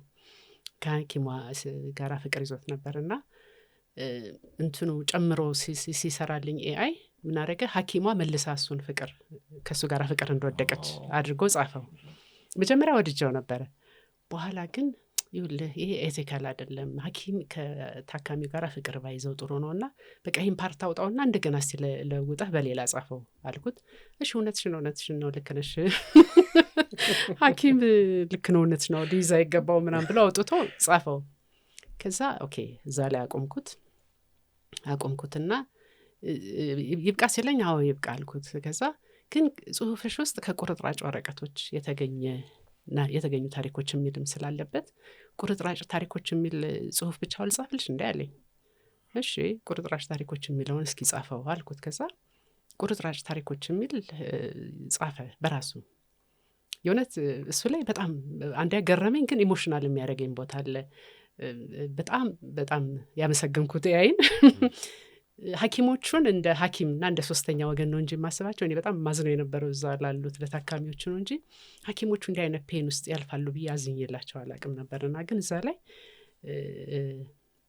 ዶክተር ጤናዬ ነው የእንትን ስሟ የመጽሐፉ ስሟና በቃ ደከመኝ ብላ ስታለቅስ የሚያሳያለና ሄዶ ታካሚው አይዞሽ እያለ ሲያጽናናት የሚያሳየዋለና እውነት ነው ለካ ይህን ሁሉ ሲያልፉ ለካ እነሱንም አላየንም የእነሱንም ድካም ለካ አላየነውም ብዬ እንዳዝን አደረገኝና ኦኬ በቃ ይህን ያክል ስሜቴንም ሊያመጣ የሚችል ከሆነ ቁርጥራጭ ወረቀቱንም በቃ በጣም ሳያሰፋው አነስ አድርጎ እንዲጽፍ አደረኩት። ከዛ እስቲ እንደ ገምጋሚ እንደ ሪቪወር ሆነና ደግሞ ግምገማውንም ስራልኝ አልኩት። እሺ ብሎ ገምጋሚም ሆኖ ደግሞ ስለ ጽሁፉ ጠቅላላ ያለ ደግሞ ግምገማም ሰጠና ኦኬ ይህን ያክል የጽሁፍ ችሎታ ካለው ለምን በእኛ የተጻፈውን እንዳለ ሰውኛ የሆነውን ሰውኛ እንዳለ ጽፌ ይሄኛውን ግን ኤአይ መልሶ ይጻፈው ብዬ ለምን አልለውም? ይህን ያክል ደረጃ ከደረሰ ስነ ጽሁፍ በ2 ቀን በ3 ቀን በ500 በ600 ፔጅ የሚሆን ጽሁፍ ማውጣት የምችል ከሆነ ለዛውም ልዩ የሆነ ጽሁፍ ለምን ዝም ብዬ ይሄንን ኤአይ የጻፈው መልሶ ይጻፈው እንዲለው አውጥቼ የሰውኛውም አለ ኤአይ መልሶ ይጻፈውም አለ ለምን ሰው የራሱን ብይን ለምን አይሰጥም ብዬ እዛ ላይ ወሰንኩኝ። ከዛ የከቨር ፔጁ ላይ ከቨር ፔጁን እስኪ ስራልኝ የወለ ታሪክ ውስጥ እዛ የነበረ አንድ አርቲስት ነበረ። ያ አርቲስት ለወንድሜ የሰማያዊ ስዕል ስሎ እንትኗ ላይ እዛ ያለው አማኑኤል በወረቀ ሰማያዊ ወፍ ስሎ ያንን ወፍ ግዛኝ ብሎት ነበር ወንድሜና እዛ ታሪኩ አለ። ሰማያዊ ወፍ ግዛኝ አለ፣ እኔም አልገዛሁትም ምን ያደርግልኛል ብዬ ተውኩት የሚላለና ኦኬ ስለዚህ ታሪኩ ከቨር ፔጁ ላይ ሰማያዊ ወፍ መኖር አለበት፣ ቁርጥራጭ ወረቀቶች መኖር አለበት። እነሱን አድርገህ እስኪ ከቨር ፔጁንም ስራልኝ አልኩት። ያው በደቂቃ ነው። ከቨር ፔጁን ከሰራልኝ በኋላ ስክሪፕቱን ሲጨምር በጣም ቆንጆ የሆነ የውጭ ሀገር ስክሪፕቱ አድርጎ ነው ያስገባው። ከዛ አይ እኛ ይኸውልህ ከኢትዮጵያ ነው፣ እኛ እንደዚህ አይነት ቆንጆ ስክሪፕቶ ብዙ አንጠቀምም፣ ቢክ ነው የምንጠቀመው፣ ስለዚህ ቢክ ለውጥ አድርገህ ለውጥልኝ አልኩት። በጣም ልዩ አድርጎ የተጎዳውን ቢክ አድርጎ አማኑኤል ሆስፒታል ውስጥ ስለሆነ በጣም ደግሞ እንትኑ ብዙ ስለደከመ ታሪኩን በቁርጥራጭ ወረቀት ለማቆየት፣ ስለዚህ ቢክ ስክሪፕቶም ተጎድቷል፣ ደክሟል የሚለውን ለማሳየት ቢክ ስክሪፕቶ ጨምራለሁ ምናምን አለኝና የከቨር ፔጁን የመጽሐፍ ሽፋን መግለጫ ልስጥሽ እንዲ አለኝ። እኔ ብዙ መጽሐፍ ላይ መጽሐፍ ሽፋን መግለጫ አንብቤ የማውቅ አይመስለኝም እና የመጽሐፍ ሽፋን መግለጫ መስጠት ትችላለህ አልኩት። አዎ ምን እንደሆነ ምን እንደሆነ እኮ ከበሩ ላይ ያለው ልነግርሽ እችላለሁ። ሰማያዊ ወፍ እንደዚህ፣ በቀኝ በኩል ያለው አበባ እንደዚህ፣ የተጎዳው ስክሪፕቶ እንደዚህ፣ ቁርጥራጭ ወረቀቶቹ ይህንን የሚያመላክቱ እኮ ብዬ ልጽፍልሽ እችላለሁ አለ። በጣም ጥሩ። ስለዚህ ከቨር ፔጁን ከያይ ጋር ነው የሰራሁት። የመጽሐፍ ሽፋን መግለጫው ይሄን ይመስላል። ክፍል 1 እንዳለ ከአማኑኤል ሆስፒታል ከቁርጥራጭ ወረቀቶችም ከሐኪሙ ጋር የነበረውን ከሐኪሙ ጋር የነበረውን መስተጋብር የወንድሜንም ታሪክ ጨምሬ የጻፍኩት ነው። ሁለተኛው ደግሞ ኤአይ መልሶ እንደጻፈው ጨምሮ የጻፈውንም የሶስተኛ ወገን ሆኖ የጻፈውንም ምልከታውንም አብሬ እንዳለ አወጣሁትና ፔጅ ነምበሩን በጣም ሊሚት ያደረኩት ሆን ብዬ ነው። ግን 1000 ማርጊ ብትለኝ 500 በሁለት ቀን ውስጥ በጣም ልዩ ወደ ጽሁፍ ሊወጣ ይችላል እያስባል። እንግዲህ አንደኛው ርዕስ ከአንባቢውን ያልሽው ርዕስ የለውም። እርግጥ ነው መጨረሻ ላይ አንድ የምትላለች፣ መጨረሻ ላይ ልትወስዱ የምትችሉትን ነገር ሁላችሁም ላይ የራሳችሁ ርዕስ አድርጉት ትላለች። የተውሽው አንቺ በራስሽ ሆን ብለሽ ነው ይሄንን ነገር ለምንድን ነው? ሁለተኛ እነዚህ የተሰባሰቡ ሀሳቦች ምንድን ነው ለሚያነበው ሰው ምን እንዲያገኝበት አስበሽ ነው? እኔን የገረሙኝን አንዳንድ ነገሮችን እነግርሻለሁ። አንቺ ንገሪኝ መጀመሪያ። ጠይቀ ነበር ያንተ ምንድን ነው ብዬ ርዕስ የእብዱ የሚለውን መጽሐፍ አየሁቸውን አየሁትና በጣም ወደድኩት። ከዛ ኦኬ ለካ በግልጽ እንዲህ አይነት ርዕስም ልንሰጠው እንችላለን ብዬ አሰብኩና ግን ሊመጣልኝ አልቻለም ርዕስ። ወንድሜ እሱ የጻፈው ላይ በጨው ብሎ ነበር የጻፈው። በጨው ብሎ ጽፎ አንድ ቁራጭ ወረቀት ላይ ደግሞ አንድ የጻፈው እኔ ርዕስ እንደውም መስጠት አልፈልግም የምን ርዕስ ነው ያለም ደግሞ አለና ኦኬ በጨው አይሆንም የምን ርዕስ ነው የሚልም አይሆንም። ስለዚህ ከኤአይ ጋር የተሰራ ነው እኔም የጻፍኩት ነው። ስለዚህ ይሄንን ለግድ የለም ለአንባቢው ልተወውና ርዕሱን አንባቢው ከአንብቦ ከጨረሰው ላይ የመሰለውን ነገር እንዲጽፍ ርዕሱን ለአንባቢው ልተውለት ብዬ ነው እንጂ ብዙ አስቤ የኤአይ ታሪክ አለ፣ የአማኑኤል ሆስፒታል ታሪክ አለ። እዛ ውስጥ ደግሞ ሰዎቹ ራሳቸው የሰጡትም ርዕስ አለና አይቆይ ይሄንን ሰው ካነበበ በኋላ በፈለገው መንገድ ብያኔውን ይስጥ ብዬ ነው ርዕስ ከአንባቢው ያልኩት። እንግዲህ ምንድን ነው እንዲተላለፍ የፈለግሽው የሚል ነገር አንስቼልሻለሁ። የኔን ሀሳቦች ልንገርሽና የገረሙኝን ነገሮች ነው እዚህ መጽሐፍ ላይ ተሰ አንደኛው እንግዲህ ያን አማኑኤልን ስናስብ እዛ የተዘጋ ቦታዎች ላይ እኛ ሰው ወስደን እንዲታከሙ እናደርጋለን። ከውስጥ ያለው እይታ የታሰረው ማን ነው የሚል አይነት ሀሳብ ያለው አለ አይደለ? እስረኛው የተቀረው ዓለም ላይ እሱ ይገርም እንደዛ ነው እንደዛም ይታሰባል እንደሚለው ነገር እሱ በጣም ትልቅ እንትን ፈጥሮብኛልና የሆነ ሰዓት ላይ ደግሞ ተዘግቶበት አዲስ አበባ ነው የሚጠይቀው የት ነው የጠፋው ብላ አትፈልገኝም ወይ ምናምን ብሎ እሱ በጣም ነው የሚገርመውና እነሱ ነገሮች በጣም እየገረሙኝ ነበረ። እንደዚህ ነው እንደዛም የሚታሰበው እንደዚህ ነው የሚጻፈው ውጪ ስላለው የተቀረው ዓለም የእነሱ ያላቸው እይታ አሁን እኛ ውጭ ሆነን እነሱ እዛ ውስጥ እንዳሉ አድርገን እናስባለን እና እነዛ ነገሮች እንደገና እንድታስቢው የሚያደርጉ ነገሮች አሉ። ምናልባት ሁሉም የየራሱን ከዛ ውስጥ እንዲያወጣ የፈለግሽ ነገር ይመስለኛል። ግን ተጨማሪ ነገሮችን አንቺ ንገሪኝ።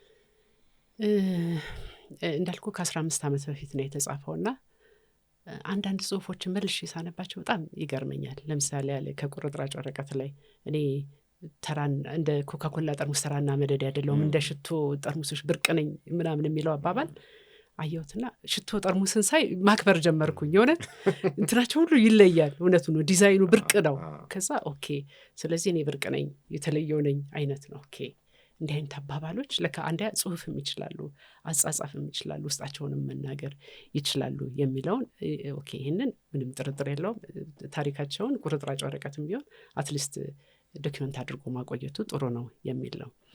በኋላ ግን በሂደት እያነበብኩም ሲሄድ ከዚህ በኋላም ደግሞ ብዙ ሌሎች ነገሮችን ማንበብ ስጀምር እውነት አንደርስታንድ እናደርጋቸዋለን ወይ? እነዚህን ሰዎች በመጀመሪያ አዳምጠናቸው እናውቃለን ወይ? እናዳምጣቸዋለን ወይ? ሁለተኛ የሚናገሩትን ነገር ልክ ነው አይደለም ብለን ብያኔ ለመስጠት እኛ ማንን ጤነኛ ነን ብለው ራሳቸውን የሚፈርጁት ይላል አይደል? እመነኝ ጤነኛ ነኝ ብዬ ራሴን ፈረጅኩ እንጂ ነገ የሆነ የአማኑኤል ሆስፒታል ወይም ሌላ ሕክምና ሆስፒታል የአእምሮ ሆስፒታል ብሄድ የሆነ አንድ እንትን ውስጥ ገባለሁ። ስላልሄድኩ ብቻ ነው ያንን ፍረጃ ያላገኘሁት። ኤኒዌይ የሚናገሩት ነገር እውነት ቢሆንስ እንድል አደረገኝ። በተለይ ደግሞ ይህን መጽሐፍ ለማሳተም መልሼ ሳነበው ከሌላ ዓለም ደርሰን መጣን ብለው የሚሉ ሰዎችን ታሪክ ማዳመጥ ጀመርኩ። የውጭ ሀገር ታሪኮች የኒር ዴት ኤክስፒሪየንስ ያላቸው ሞቼ ቤተሰቦቼን አግኝቼ መጣሁ የሚሉ ሰዎችን ማዳመጥ ጀመርኩ። ሌላ ዓለም ላይ ደርሼ መጣሁ የሚሉ ማዳመጥ ጀመርኩና ምን ተሰማኝ መሰለህ?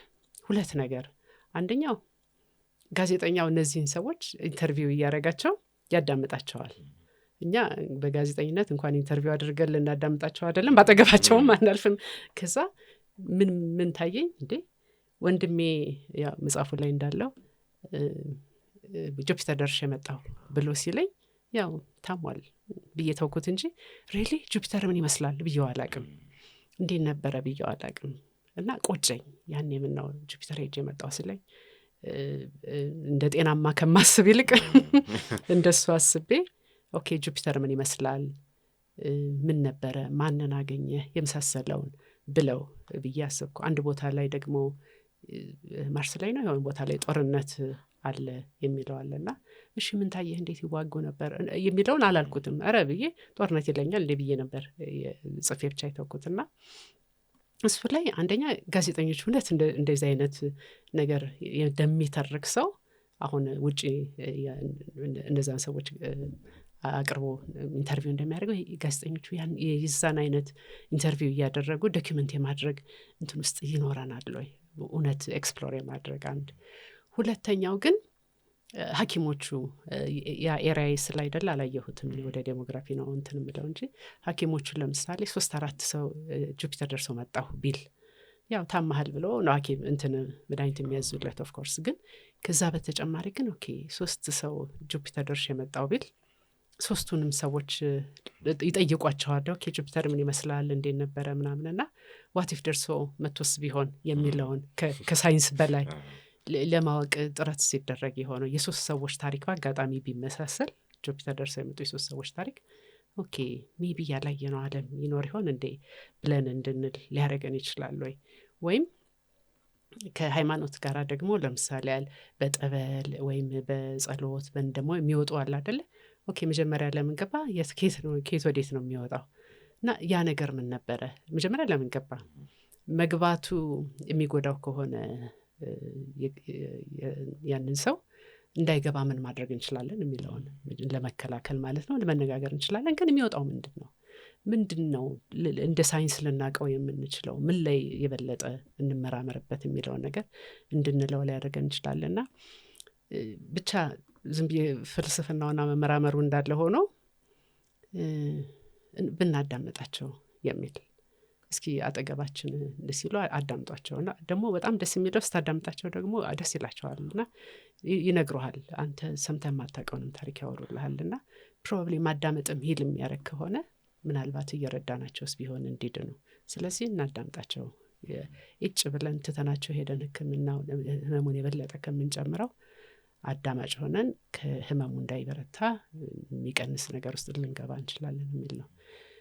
ሌላው ግን ፍልስፍናውም አለ። ለምሳሌ አንድ የጋዜጠኛው ታሪክ እንዳለ ሆኖ አንድ በጣም የገረመኝ ከዚህ ጽሁፍ ውስጥ ጤነኞች የሚባሉት እንዴት ነው የሚያስቡት ይልና ከዛ ለነገሩ ማንነትን መታወቂያ በሚባል ቁራጭ ወረቀት ውስጥ የሚፈልጉ ጀዝባ ሁላ ምናምን ነገር ይላቸዋልን።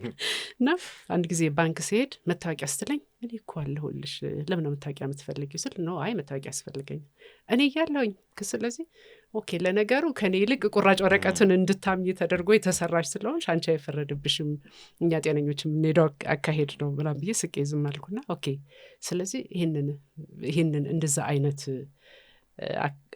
አተያይ ካላቸው ጤናማው ማን ነው? ጤናማው እነሱ ናቸው እኛ ነን ብያኔውንስ የሚሰጠው ማን ነው እንድለው አደረገኝ። ኤኒዌይ ያ እንዳለ ሆኖ ግን አትሊስት አዳምጧቸው ባካችሁ፣ እስኪ እናዳምጣቸው የሚለውን ለማለት ነው። ግን ካነሳሁት አይቀር ደግሞ መጀመሪያው ላይ አይተው እንደሆነ አላመሰግንም በሚለው ነው የሚጀምረው አይደል? ልክ ይሄ የአእምሮ ጤና መታወክ እንዳለበት ከታወቀ በኋላ የሚሰራበት መስሪያ ቤት ከስራ ነው ያሰናበተው። ልክ ቅድም በእድሜ በለጸጉ ሰዎችም እይታ ይፈልጋሉ እንዳልኩት ሁሉ ከስራ ስታሰናበታቸው ሸክሙ ለማን ነው የሚሆነው? ለምንስ ነው የምታሰናበታቸው? ወይም ስታሰናበታቸው ምን አይነት ነገሮችን ልትከተል ይገባል የሚል የአሰራር ብቃቱን ቢኖር ብዬ ነው ያሰብኩት። 19 ዓመት ካገለገለበት መስሪያ ቤት ወረቀቱን አምጥቶ ኦፍኮርስ ከአማኑኤል ወረቀት ያመጣ ሰው እንዴት ከነሱ ጋር ይሰራል ብለው ያስባሉ ጤናማዎቹ። እና ሰናብተውታል። ምንም የለም፣ እኛንን ቤተሰብ ላይ ነው ሸክሙ ያረፈው። ግን 19 ዓመት አገልግሏል። ስለዚህ ኦኬ የአእምሮ ጤና ላይ ምን መስራት አለብን፣ እንዴት ነው በጋራ ሁላችንም በጋራ ተረድተ ነው የጋራ የተሻለ ነገር እንዴ ማድረግ እንችላለን የሚለውንም እንደ አጀንዳ ሆኖ እንዲቀርብ ስለፈለግኩ ነው። የኤአይ ነገር ባይመጣ ኖሮ ይህችን መጽሐፉን ታቆዩ ነበር ወይ ትታዩ ነበር? ይወጣ ነበር ፕሮባብሊ። እንደዚህ አምሮ አይወጣም፣ እንደ እንትን ይወጣ ነበረ። ሌሎች ግማሾቹን ትቻቸዋለሁ ብዬ የለ ሙሉ ሆኖ የአማኑኤል ሆስፒታል ታሪኮች በሚል ሙሉ ሆኖ ይወጣ ነበር፣ አወጣው ነበር። ግን ደስ ያለኝ ሁለቱንም ኢሹ በጣም ኢምፖርታንት የሆኑ 2 ኢሹዎችን ይዞልኝ እንዲወጣ ስለተቻለ ኦኬ ይህን ማድረግ እንችላለን። እንግዲህ እስካሁን በእኛ ሀገር ባየሁት አንቺም ልትነግሪኝ ትችያለሽ፣ መጽሐፉ ላይ ስንገባ የምናየው በግልጽ ከኤአይ ጋር ወይ ደግሞ ከሰው ሰራሽ አስተውሎት ጋር በጋራ የተጻፈ የሚል አስቀምጠሻል መጽሐፉ ላይ። ይህንን ለምን ማድረግ ፈለግሽ የሚለው እንድትነግሪኝ ነው። በተለያየ መንገድ ይህን ነገር ሊጠቀሙበት ይችላሉ። መጽሐፍ ላይ ግን እንደዚህ ታትቦ የወጣ እስካሁን እኔ አላየሁም የኛ ሀገር ላይ። አንቺ ይሄ መረጃው አለሽ ያሰባሰብሽው ነገር ካለ እሱ እንድትነግሪን ነው። ሌላው ዓለም ላይ እንግዲህ የተለመደ እየሆነ መጥቷል። ለዚህ ኢንተርቪው እንትን ስል የተወሰኑ እንትኖችን ሳይ ለምሳሌ በዚህ በጎርጎሮሳውያን አቆጣጠር 2022 ላይ እንደና አማዞን ያሉ ኢቡክ መሸጫ ላይ 0 ነበር ይላል ከኤአይ ጋር የተገናኘ። የ2025 ላይ ግን 60% እንደዛ እንደሆነ ያሳያል። ዓለም ወዴት እየሄደ እንደሆነ እንግዲህ እያየነው ነው። ኤአይም መጠቀማቸው ብቻ ሳይሆን ቁጥሩም ነው ደግሞ አሁን የጨመረው። የሚጽፍ ሰው መጽሐፍ የሚያሳትም ሰው በወር ከ100 ሺህ ወደ 300 ሺህ አድጓል ይላል በዚህ ጊዜ ውስጥ። ለእኛ አሁን አዲስ ነው እንግዲህ እንድንገናኝ ያደረገን አንዱ ምክንያት ይሄ ቢሆንም ከተወሰነ ዓመት በኋላ የሚያይ ሰው ደግሞ እንደ በኤአይ ተጻፈ ብሎ ኢንተርቪው ተሰርቶ ነበር ሊለን ነው ማለት ነው አይደል? የተለመደ ይሆናል ከተወሰነ ጊዜ በኋላ። ስለዚህ አንደኛ ጽሁፉን ይሄንን ማውጣቱን ለምን ፈለግሽ? በኤአይ ብለሽ ደፍሮ መናገሩን ለምንድን ነው የፈለግሽው? ከዛ ደግሞ አብሮ መስራቱ ምን አይነት ፊድባክ ወይ ደግሞ ምላሽ ሰጠሽ ከሰዎች ጋር? ለምን የአይ ነገር አሁንም አከራካሪ ነው፣ ያስፈልጋል አያስፈልግም በሚሉበት መጽሐፍ እንዲህ ምን ስትሆኑ ደግሞ እንደዚህ ያወጣችሁ የሚል አይነት ሰው አልገጠመሽም ወይ? መልሱ እንዴት ነበር? ይገጥሞኛል። ለምን ከኤአይ ጋር ጻፍሽው የሚልም አለ። ግን ደግሞ ለምን በፊት ለፊት ከኤአይ ጋር ጻፍኩት ብለሽ አወጣሽው? እንትን የመጽሐፉን ዋጋ ይቀንሰዋል ማለት ይህን የመሰለ ታሪክ የአማኑኤል ሆስፒታል ልዩ የሆነን ታሪክ ኤአይ ብለሽ ጨምረሽበት የመጽሐፉን ክብር ነው የነካሽው የሚሉ አሉ። ግን ደግሞ ኤአይ ጋር ነው ይጻፍ ነው ብለን አልተናገርም እንጂ ከኤአይ ጋር እኮ እንሰራ ነበረ ያሉኝም አሉ።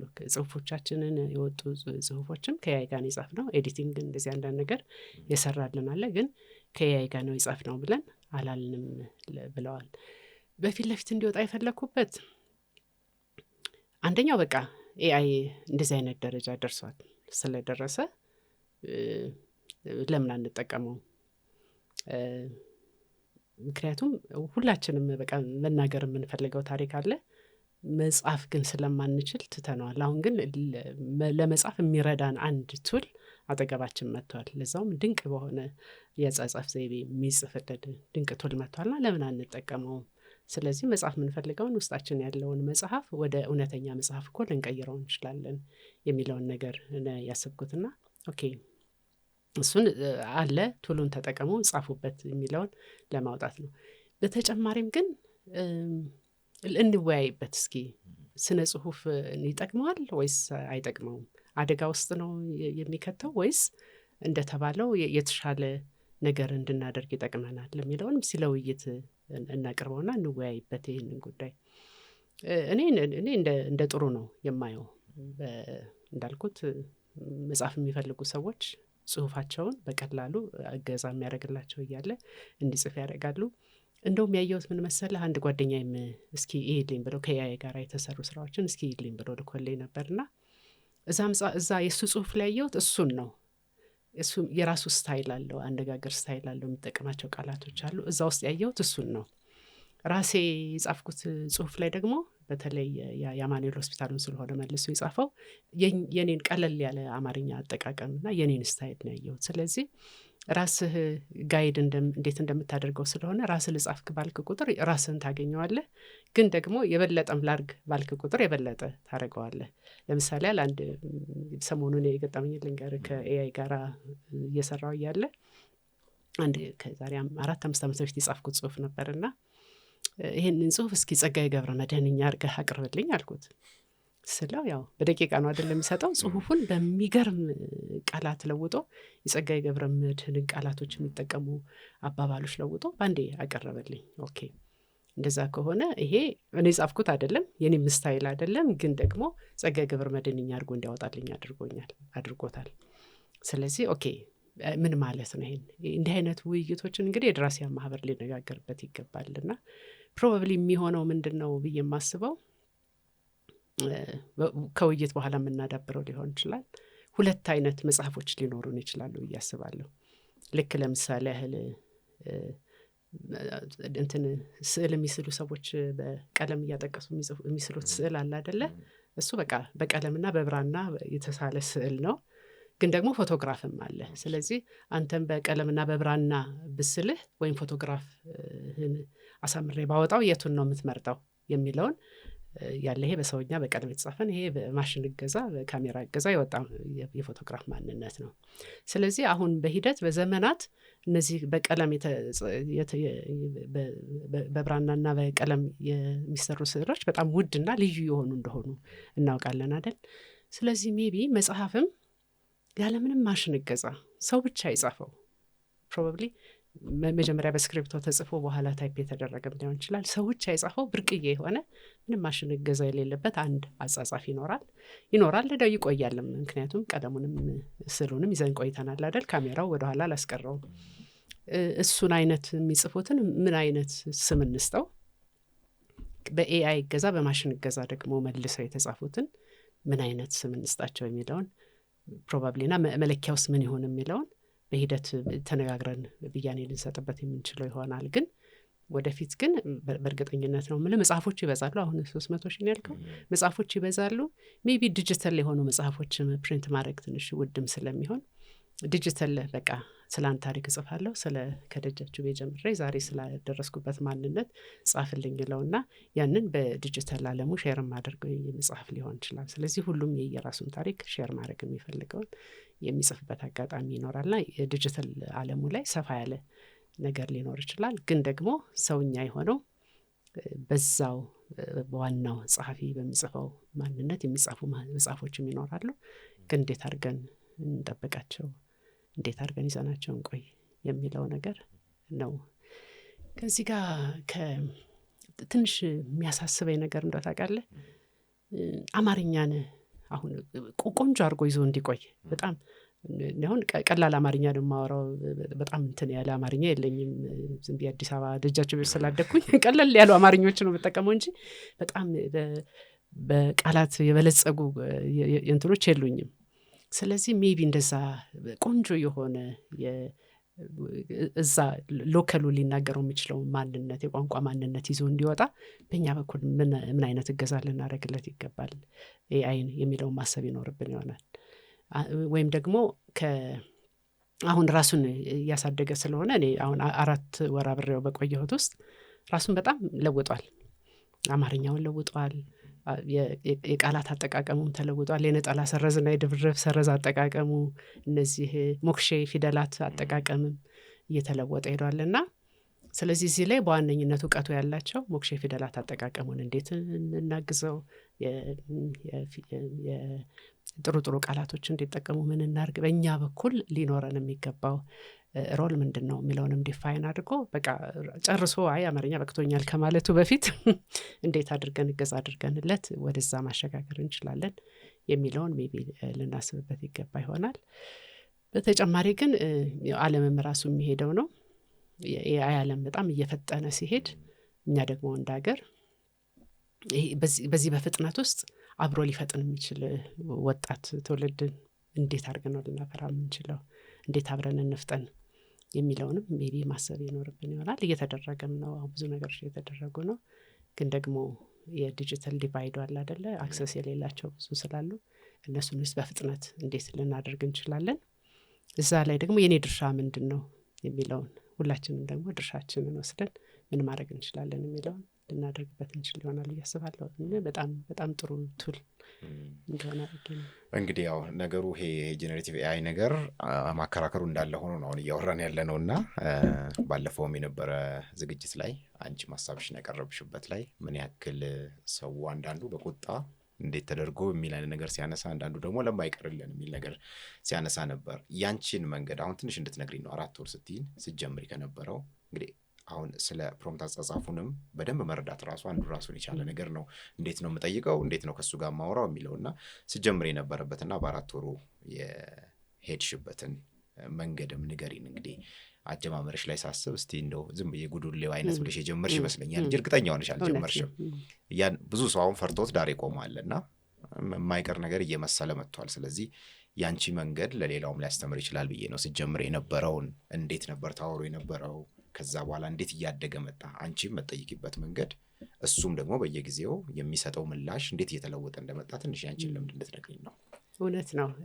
አጠያየቃችን ለምናገኘው ውጤት በጣም ወሳኝ ነው እና እሱ ላይ መጀመሪያ እስኪ ይህንን ስራልኝ አይነት ነገር ነበረ። በቃ እንደዚህ አድርጋ ከዛ በኋላ ነው እንዴ ለውጥልሽ እንዴ እንደዚህ እያለ የመጣው። ከዛ በኋላ እንዳልኩ ለምሳሌ ያል ከዶክተር ጤናዬ ጋር የዶክተር ጤናዬንማ ጤናማ እንትኑ እንደዚህ አታረግም አይነት ነገር ስለ ኦኬ እያለ ዝም ብለው ዝም ያለ እንትኑ ነው የሚወጣው።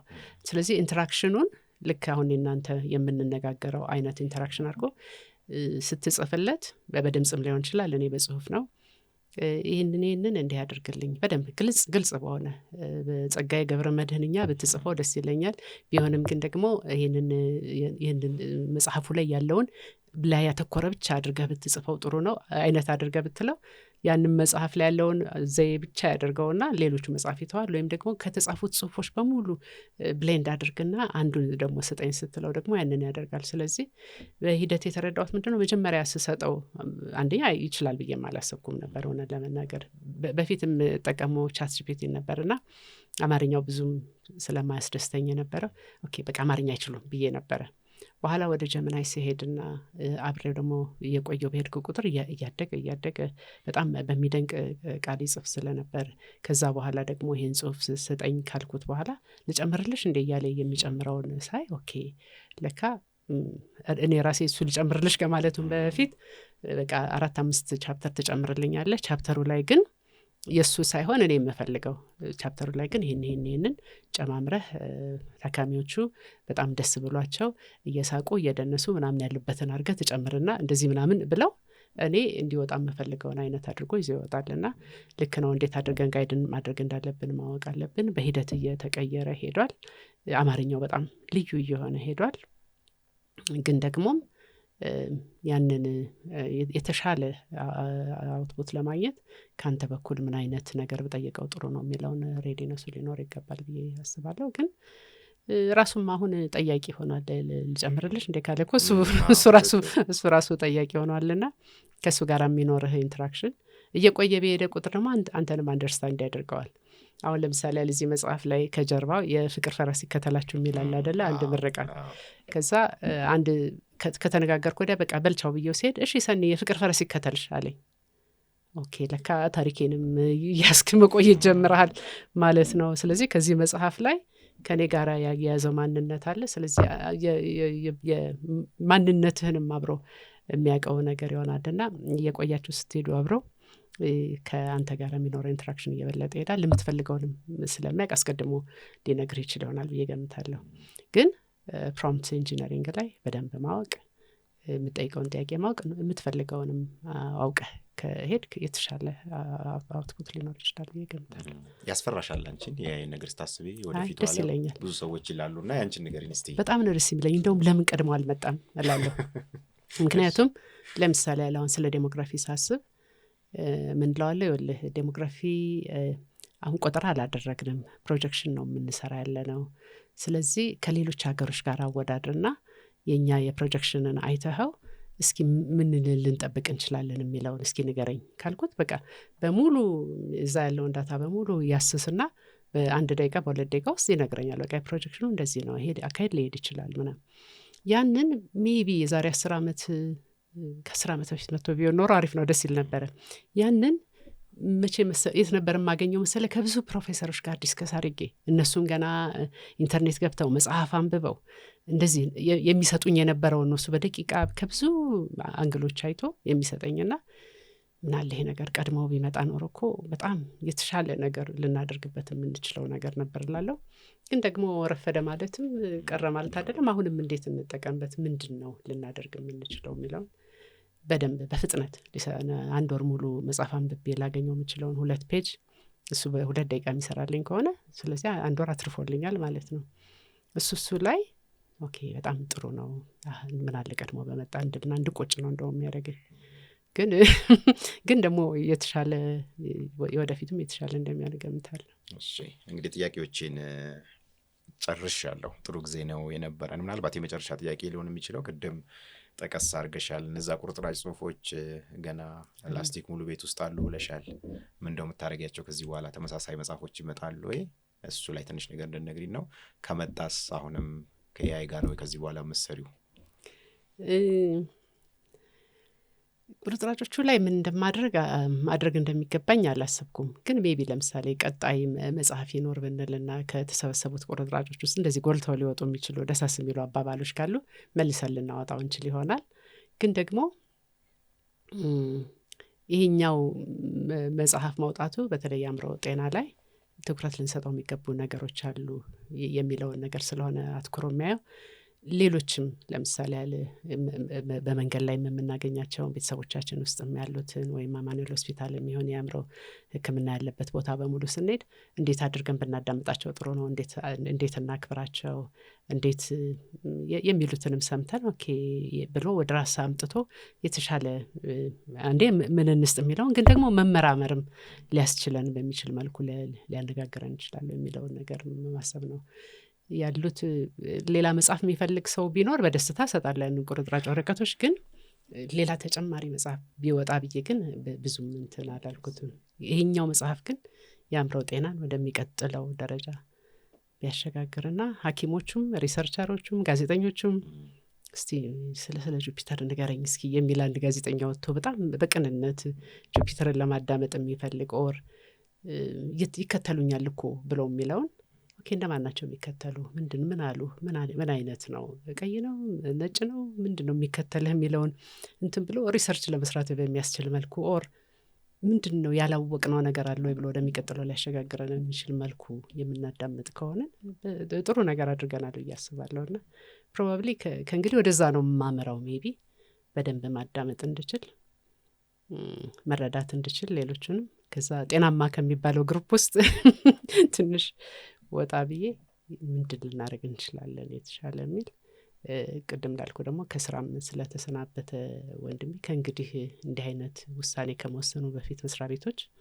ምን ማድረግ ይችላሉ፣ እንዴት ሊረዱ ይችላሉ የሚለውንም አንዳንዴ እኮ ስራው ራሱ ሊሆን ይችላል ለአእምሮ መታወክ እንትን የሚለውና ስራው ላይ በዛ ችግር ውስጥ ከገባህ በኋላ ልክ ጤና ሲል አይ በቃ ብለው የሚያሰናብትህ መስሪያ ቤት ሊኖር አይገባም። ግን ካለማወቅም ጭምር ስለሆነ ሁላችንም የተሻለን የድርሻችንን ማድረግ እንችላለን ስለማስብ። እሺ መጨረሻ እንግዲህ እኔ ያጎደልኩት በመጠየቅ ስህተት ካለ የመጨረሻ ሀሳብ ልትሰጪኝ ትችያለሽ። ማጠቃለያችን እንዲሆን ግን እዚህ የመጽሐፉ ጀርባ ላይ ያለችው የፍቅር ፈረስ ይከተላችሁ ምን ማለት ነው? ስለዚህ ሀሳብ ትንሽ ነገር የፍቅር ፈረስ ይከተላችሁ እንትኑ ላይ ጽፌዋለሁ ልመርቃቸው የሚለው መጨረሻው ፔጅ ላይ እሁድ ወንድሜ ጋር ነው የምቆየው። ሁል ጊዜ እሁድ ከሱ ጋር ነው የማሳልፈው። በጣም ደስ ይለኛል ከሱ ጋር መነጋገሩ አሁን የሚቆጨኝ እንዳለ ሁሉም ነው ባዳመጥኩት ኖሮ ምለው የሚቆጨኝ እንዳለ ሆኖና ከዛ እየተመለስኩኝ እያለ ወደ ራስ ሆቴል አካባቢ አንድ ትንሽዬ ልጅ ገንዘብ ስጭኝ ብሎ ጠየቀኝና እሺ ብዬ ገንዘብ ስሰጠው 10 ብር አውጥቼ ስሰጠው የፍቅር ፈረስ ይከተልሽ ብሎ መርቆኝ እየሮጠ ሄደ። ከዛን ጊዜ ጀምሮ እንዴ አይነት ምርቃት አለ እንዴ ብዬ የቤተሰብ ግሩፕ አለና እዛ ላይ በጣም ደስ ይላል የፍቅር ፈረስ ይከተላችሁ ብዬ ጻፍኩኝ እና አንድ ትንሽዬ ልጅ ነው ዛሬ መረቀኝ ብዬ ስጽፍ ታላቅ ወንድሜ ከዛሬ ጀምሮ የሰኒ ምርቃት ብዬ ነው ምለው አለ። አረ አይደለም ቆይ ዛይ ትንሹ ልጅ ምርቃት ስለሆነ የኔ አይደለም የባለቤትነቱ የሱ ነው ከእንግዲህ ጀምሮ ስመርቃችሁ የፍቅር ፈረስ ይከተላችሁ ላለሁኝ አልኩኝ። ከዛ በኋላ ነው እንግዲህ የልጁ ምርቃት ወስጄ ኦኬ ልጁንም እኮ ቦታው ሊሰጠው ይገባል ስለዚህ ይህንን ካገኘው ለምን ምርቃት ላይ አላስቀምጠውም ብዬ ነው የፍቅር ፈረስ ይከተላችሁ የሚለውን የጀመርኩት። የትንሽዬው ልጅ ምርቃት ነው። በጣም እናመሰግናለን ሰናይት ለጊዜሽም ለማብራሪያሽም ጥሩ ጊዜ ነው የነበረን። በጣም እናመሰግናለን። የፍቅር ፈረስ ይከተልሽ ነው። አሜን አሜን ይቅደመንም።